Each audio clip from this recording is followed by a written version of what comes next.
সকাল সকাল ঘুম থেকে উঠেই চলে আসলাম মিষ্টি কুমড়া আর শশার বীজ বপন করার জন্য। এখানকার মাটিগুলো খুবই শক্ত, বৃষ্টি না হওয়া পর্যন্ত মাটিগুলো এমনই শক্ত হয়েই থাকবে। মিষ্টি কুমড়া আর শশার বীজ বপন করার পর আমাকে যেতে হবে যুব প্রশিক্ষণ কেন্দ্রে। আজকের দিনটি আমার জন্য খুবই স্পেশাল। গত 3 মাস ধরে আমি গবাদি পশু, হাঁস মুরগি পালন, মৎস্য চাষ ও কৃষি এবং এগুলোর চিকিৎসার বিষয়ে প্রশিক্ষণ নিয়ে আসছি। এই কোর্সের আজই আমাদের শেষ দিন।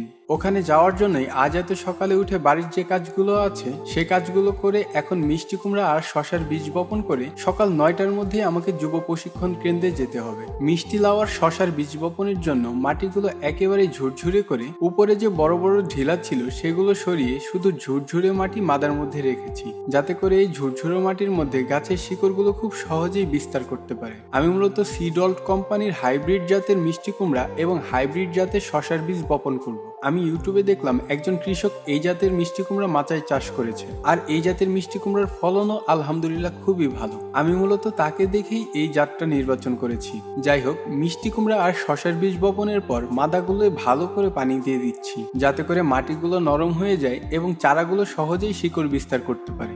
বাড়িতে সকল কাজ শেষ করে চলে আসলাম যুব প্রশিক্ষণ কেন্দ্রে। সার্টিফিকেট প্রদানের পূর্বে শিক্ষক মন্ডলী তাদের মূল্যবান বক্তব্যগুলো শেষ করে সার্টিফিকেট প্রদান করা শুরু করে দিল। আলহামদুলিল্লাহ, এই কোর্সে আমি A+ পেয়েছি।